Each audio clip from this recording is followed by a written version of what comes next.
একজন সাংঘাতিক প্রচুর প্রগতিশীলতা দেখাইছে। একজন কইছে জুলাই মাসে 1400 শহীদের সংখ্যা কই পাইছে, 9 মাস হয় নাই, 9 মাস হয় নাই। আর এটা বলতেছে 1400 কই মারা গেছে, আমাদের চোখের সামনে মারা গেল, কি ভয়ানক রক্তপাত হইলে আর এ বলে 1400 কই মারা গেছে। কে কইছে?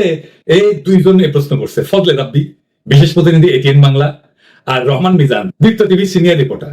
আমাদের 1400 মানুষ নিদের অবশ্যই যখন এই 1400 সংখ্যাটা তো একটা আপনার কাছ থেকে যারা পলিটিক্যাল বলছে তারা 1400 বলবে। I'm talking about UN Nations report. না না Please do some research. I'm talking about UN report. আমাদের যে অবশ্যই 1400 Please do your own research. আমাদের Check. সংখ্যা আছে তো Please do your own research. Yeah. আপনি বললেন যে Well informed question. Yes. আপনি বললেন যে 1400 মানুষ যিনি খুন করেছেন, এখন কথা হচ্ছে আপনি কিভাবে বুঝলেন যে একজন মানুষ 1400 মানুষকে খুন করেছে? এটা কোর্ট বলবে, কোর্ট ভার্ডিক্ট করবে। আপনি তুই কইছে জুলাই মাসে 1400 শহীদের কথা আপনি কইলেন কেন? এই সংখ্যা কোথায় পাইছেন এবং কোন যুক্তিতে আপনি হাসিনাকে খুনি কইতেছেন? আদালত তো এখনো রায় দেয়নি। আমরা কি আদালতের রায়ের আগে খুনি বলতে পারি? আসেন এই বিষয়টা বুঝে দেখি। বিচারের আগে খুনি বলা যাবে না, এটা অতি ভুল ধারণা। বিচারে খুনি বলা যাবে না, এটা ঠিক না। খুনের মামলা যখন হয়, মামলার বাদী আসামিরা খুনি বইলা দাবি করে বইলাই খুনের মামলাটা দেয়। কাউকে খুনি বইলা আপনি সেফ বাদী পক্ষ হইলেন, তার বেশি কিছু না। খুনি বইলা কেউ দাবি করতেছে বইলাই জাস্টিসের কথা আসে, বিচারের কথা আসে। বিচারের বেকসুর খালাস পেলেও বাদী খুনি কইতে পারে, আপিল করতে পারে, বিচারের ব্যাপারে প্রশ্ন তুলতে পারে, ইনসাফের কথা বলতে পারে। প্রশ্ন তুলতে পারে জন্যই আপিল করে, করতেও পারে। কিন্তু সরকার কি পারে? পারে। রাষ্ট্রের মুখ হিসাবে পারে, সরকার হইতেছে রাষ্ট্রের মুখ। কারণ রাষ্ট্রবাদী হইতে পারে, খুনের মামলা দিতে পারে, তাই তাই দিতেছে। রাষ্ট্রের মুখ হিসাবে সরকারের দাবি ঠিক কিনা এটা দেখবে আদালত। রাষ্ট্রের একটা অংশ সরকার, আদালতও আর একটা অংশ। আদালত সরকারের অধীন না, বরং সরকারও আদালতের বিচারের এখতিয়ারের ভিতরের জিনিস। রাষ্ট্রবাদীও হইতে পারে, বিবাদীও হইতে পারে। তাই হাসিনারে খুনের আসামি কইয়া রাষ্ট্র মামলা করার মানে হইলো রাষ্ট্র তারে খুনি বইলা দাবি করতেছে, আদালত যেটা বিচার করবে, জাজমেন্ট দেবে। ফারুকি হাসিনারে খুনি দেখা বাদী পক্ষ হইছে। শহীদ পরিবার আর গাজীদের দাবিও তাই, রাষ্ট্রবাদী হবে, কারণ জনতার উপরে হামলা মানে তো রাষ্ট্রের উপরে হামলা। আর এই লোকটা বাসার চ্যানেল আয়ের সিনিয়র রিপোর্টার, এই লোক কইছে জাতীয় ঐক্য কিভাবে হবে যদি শোভাযাত্রায় আপনার হাসিনার এফিসি রাখেন। ফলে ফ্যাসিবাদের একটা মৃত্যু যখন করেছে, সেই বিষয়টাকে আপনি কিভাবে দেখছেন? যে এটা কি ঐক্য হলো? কার সাথে তো? কারো ঐক্য না, সরি, মানে আমরা সুন্দর জায়গাতে গেলাম নাকি আরো অসুন্দরকে বেশি দিন দেখে হয়তো? আচ্ছা, জাতীয় ঐক্যের পার্ট হাসিনা নাকি? হাসিনার দল কি জাতীয় ঐক্যের অংশ? না। ফ্যাসিস্টের সাথে ঐক্য হয় না, ফ্যাসিস্টকে কোনো স্পেস দেওয়া হয় না, দুনিয়া কোথাও দেওয়া হয় নাই, আমরাও দেব না। ফ্যাসিস্টরা আমাদের স্পেস দেবে, ওদের স্পেস দেবে। সকাল সন্ধ্যা বাস ঢুকামো, বাস খারাপ কইরা 2 বার। তো এটা আমার তো অস্থির জবাব। আমার ক্ষুদ্র ভাতার ভগ্নীদের জন্য একটু সুশীল জবাব দেয়া দিই। ফ্যাসিস্টদের স্পেস দেওয়া নিয়ে একটা দার্শনিক আলাপ করে দিই এর সাথে সাথে। এগুলা আলাপ অনেক আগে থেকে হয়ে আসছে, নতুন করে বলা লাগতেছে, এটাই আশ্চর্যের কথা। ফ্যাসিবাদ গণতন্ত্রের সুযোগ নিয়ে গণতন্ত্রকে ধ্বংস করে। এরা গণতান্ত্রিক অধিকার যেমন মত প্রকাশের স্বাধীনতা, সংগঠনের স্বাধীনতা, এই সমস্ত ব্যবহার কইরা ক্ষমতায় ওঠে, তারপর সেসব স্বাধীনতাই নিষিদ্ধ করে দেয়। হিটলার মুসলিনী দুইজনই গণতন্ত্রের সুযোগ নিয়ে ক্ষমতা এসেছিল, তারপরে গণতান্ত্রিক প্রতিষ্ঠান ধ্বংস করছে। তাই ফ্যাসিস্ট মতাদর্শকে সহনশীলতার নামে জায়গা দিলে তারা সেই সহনশীল ব্যবস্থাকে ধ্বংস করে দেয়। কার্ল পপারের একটা লেখা আছে প্যারাডক্স অফ টলারেন্স নামে, ওখানে লিখছে যাদের লক্ষ্যই হচ্ছে বাক স্বাধীনতা, গণতন্ত্র ধ্বংস করা, তাদের বাক স্বাধীনতার অধিকার নাই। সহনশীলতার একটা সীমা থাকতে হবে। কার্ল পপার বলছিলেন যদি আমরা অসহিষ্ণুতার প্রতি সীমাহীন সহিংসলতা দেখাই তাহলে সহনশীল সমাজই ধ্বংস হয়ে যাবে। অসহিষ্ণু মতাদর্শকে বরদাস্ত করা মানে শেষে সহনশীলতার জায়গাটা নষ্ট হবে। উনি ইংরেজিতে কইছিলেন unlimited tolerance must lead to the disappearance of tolerance. ইংরেজি যেহেতু কইছে ঠিকই গেছে, তাই না? কার্ল পপার আরো কইছে সহনশীল সমাজ টিকে থাকতে চাইলে অসহিষ্ণুতার প্রতি অসহিষ্ণু হইতে হবে। ফ্যাসিস্টদের সাথে খোলা বিতর্ক করলে তারা মুক্ত সমাজের নীতিকে নিজেদের সাথে ব্যবহার করে। উনি ইংরেজিতে কইছেন if you extend unlimited tolerance even to those who are intolerant, if you are not prepared to defend a tolerant society against the onslaught of the intolerant, then the tolerant will be destroyed and the tolerance with them. তার মানে ফ্যাসিস্টদের মত প্রকাশের স্বাধীনতা বলে জায়গা দিলে সেই জায়গা ব্যবহার করে আর সহিষ্ণুতাকেই শেষ করবে। তাই সক্রিয়ভাবে প্রতিরোধ করাটাই ইনসাফ। ঘৃণার রাজনীতিকে কথা বলার মঞ্চ দেওয়া মানে ঘৃণাকে সামাজিক স্বীকৃতি দেওয়া। এটা তো আমরা করবো না। এই সাংবাদিকদের কিছু বলবো না, কারণ এদের অনেকে তকে তকে আছে যে সে বলবে আমি স্বাধীন সাংবাদিকতা করতে পারতেছি না বাংলাদেশে, তারপরে অ্যাসাইলাম মারবি। তো তাই এখানে মালিক পক্ষরে ধরা লাগবে। যেমন ধরেন এটিএন মাহফুজ, ওরে সাগরুনি হত্যা মামলায় 7 দিনের রিমান্ডে নেন, সাইজ হয়ে যাবে, রুলারের মতো সোজা হয়ে যাবে। এখন পুলিশেরা কবি দাদা আমরা না পছন্দ করে না তাই বলে শাস্তি দিবেন, ওই আশা যদি গান গাওয়া শুরু করে তাহলে তো আমরা গেছি, ওরা ইনকাম ট্যাক্স ফাইল ধরে টান দিবেন, এদের প্রত্যেকটার নামে দুদকে ফাইল করলেন টাকা পাচারের। বাংলাদেশের সব কয়টা এলিটের টাকা পাচারের ট্রেস বাই করতে পারবেন, 90% কেসে আপনি পাবেনই খুঁজে শিওর থাকেন। কিন্তু করতেছেন কি? ধরতেছেন ইরেজ জাকেরকে, যে ইরেজ জাকের জুলাই বিপ্লবের পথে নামিছে তার পিছে লাগিয়েছেন, যে সর্বান্তকরণের লড়াইয়ের পক্ষে তারা আপনি শত্রু বানিলেন। বাংলাদেশের এলিট কয়জনের ইরেশের মতো রোল ছিল?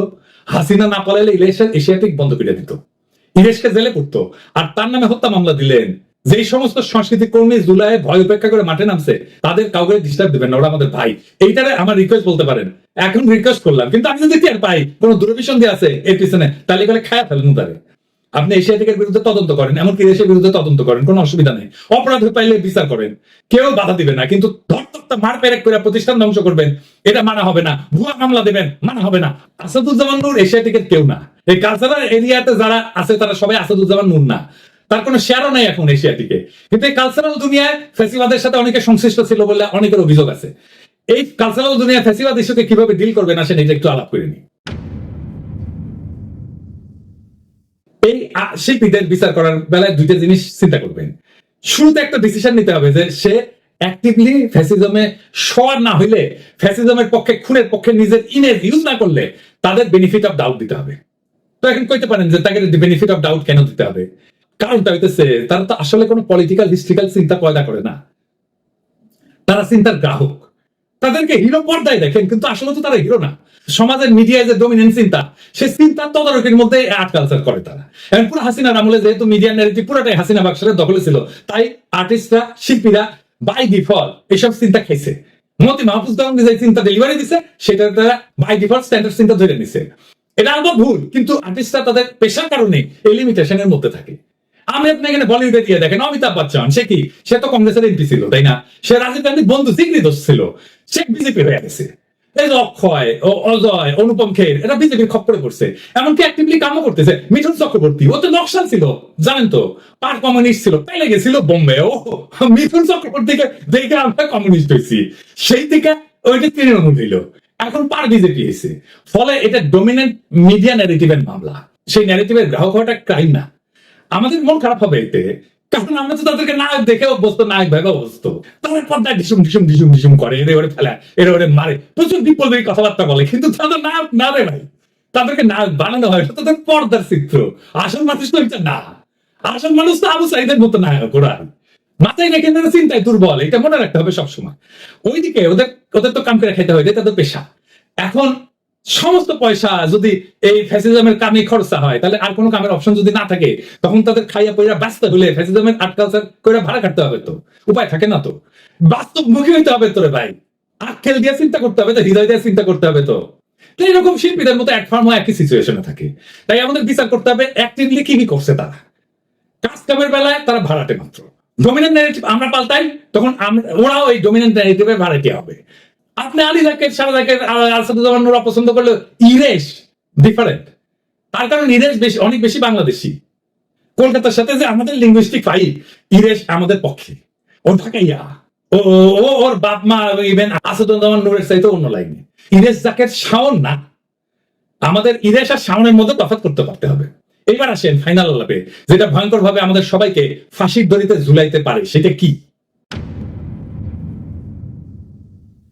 আপনারা দেখতেছেন যে পুলিশ হত্যা ইস্যুটা, এটা হাসিনা বলতেছে, গোলাম মাওলা রনি বলতেছে, নবনীতা বলতেছে, পুরো আওয়ামী ফ্যামিলি বলতেছে।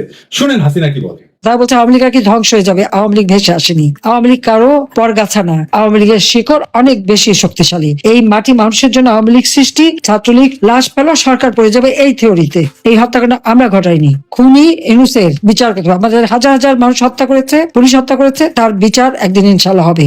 এই পুলিশ হত্যার মামলার বিষয়টাকে পাত্তা দিতে হবে, এটাকে সিরিয়াসলি নিতে হবে, হালকাভাবে উড়াই দিলে চলবে না।